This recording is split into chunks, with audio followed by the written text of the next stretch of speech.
ప్రముఖ సినీ నటి శ్రీమతి సంగీత గారి ప్రారంభించారు. ఐవీఎఫ్ చికిత్సలో 25% భారీ discount, free doctor consultation, free ultrasound scan. 49 అంటే సంతానం, 49 అంటే సంతోషం. హైడ్రా దెబ్బకు హైదరాబాద్ లో రియల్ బూమ్ డమార్. సొంతిల్లు ఉండాలని అందరం కలలు కంటూ ఉంటాం. ఆ కలను నెరవేర్చుకునేందుకు రాత్రింబవళ్లు కష్టపడుతూనే ఉంటాం. చివరకు ఎంతో కొంత కూడబెట్టి కొంత బ్యాంక్ లోన్ తీసుకుని కొనుగోలు చేద్దాము అన్న హైదరాబాద్ నగరంలో అందనంత ఎత్తులో ధరలు ఉన్నాయి. సిటీ పెరుగుతున్నట్లుగానే రియల్ ఎస్టేట్ రంగం కూడా ఇక్కడ భారీ స్థాయిలో వృద్ధి చెందింది. ప్రజల నుంచి వస్తున్న డిమాండ్తో ధరలు ఆకాశాన్ని తాకాయి. దాంతో ఇక సామాన్య ప్రజలైతే సిటీలో కానీ సిటీ చుట్టుపక్కల కానీ ఇల్లు స్థలం ఏది కొనే పరిస్థితి లేదు. ఇదిలా ఉంటే ప్రస్తుతం అక్రమ నిర్మాణాలపై హైడ్రా డ్రైవ్ నడుస్తోంది. ఎక్కడికక్కడ నగరంలో నగర పరిధిలోని అక్రమ నిర్మాణాలను కూల్చివేస్తూ వస్తోంది. ఇప్పటికే పదుల సంఖ్యలో నేలమట్టం చేయక సినీ నటుడు నాగార్జునకు చెందిన ఎన్ కన్వెన్షన్ సైతం కూల్చడంతో హైడ్రా మరింత హైలైట్ అయ్యింది. ఇంకా చాలా మంది ప్రముఖులకు సంబంధించిన ఫామ్ హౌసులు సైతం FTL పరిధిలో ఉన్నట్లుగా తెలుస్తోంది.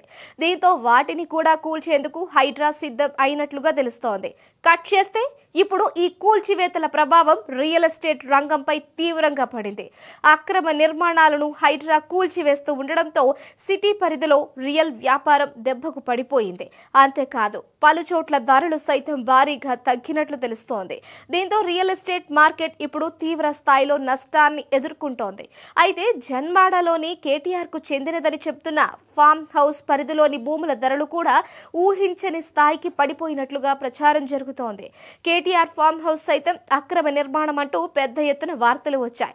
దానిని కూడా హైడ్రా కూల్చివేస్తుందని ప్రచారం జరిగింది. చివరకు అది 111 పరిధిలో ఉందని హైడ్రా కమిషనర్ వెల్లడించారు. కానీ ఆ తీవ్రత మాత్రం రియల్ ఎస్టేట్ వ్యాపారాన్ని ఓ కుదుపు కుదిపేసింది. జన్వాడ ఫామ్ హౌస్ పరిధిలోని భూముల రేట్లు పడిపోవడమే ఇందుకు నిదర్శనం. గత అసెంబ్లీ ఎన్నికలకు ముందు ఈ ఏరియాలో భూముల ధరలు పెద్ద ఎత్తున పెరిగాయి. ఎకరాలకు ఏకంగా 25 కోట్లకు పెరిగింది.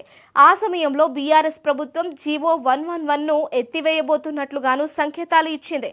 దాంతో డిమాండ్ మరింత పెరిగింది. అనూహ్యంగా బీఆర్ఎస్ అధికారం కోల్పోయింది. కాంగ్రెస్ అధికారం చేపట్టింది. దాంతో ఇప్పుడు జీవో 111 ఎత్తివేత అంశం ప్రశ్నార్థకంగా మారింది. అసలు ఈ జీవో రద్దు కాదని ప్రభుత్వం పెద్దలు స్పష్టం చేశారు. జీవో తొలగించకపోవడం, హైడ్రా కూల్చివేతలు కొనసాగుతూ ఉండడంతో ఇప్పుడు ఆ ప్రాంతంలో భూముల ధరలు గణనీయంగా తగ్గాయి. ఎకరాకు 25 కోట్ల నుంచి ఇప్పుడు 5 కోట్లు మాత్రమే పలుకుతున్నట్లుగా తెలుస్తోంది. కొంతమంది రియల్టర్లు 5 కోట్లకు ఆఫర్ చేస్తున్నా కొనేందుకు ఎవరూ ముందుకు రావడం లేదు. మొత్తానికి హైడ్రా దెబ్బతో రియల్ ఎస్టేట్ రంగం కూడా మెల్లమెల్లగా దిగి వస్తున్నట్లుగా స్పష్టమవుతుంది.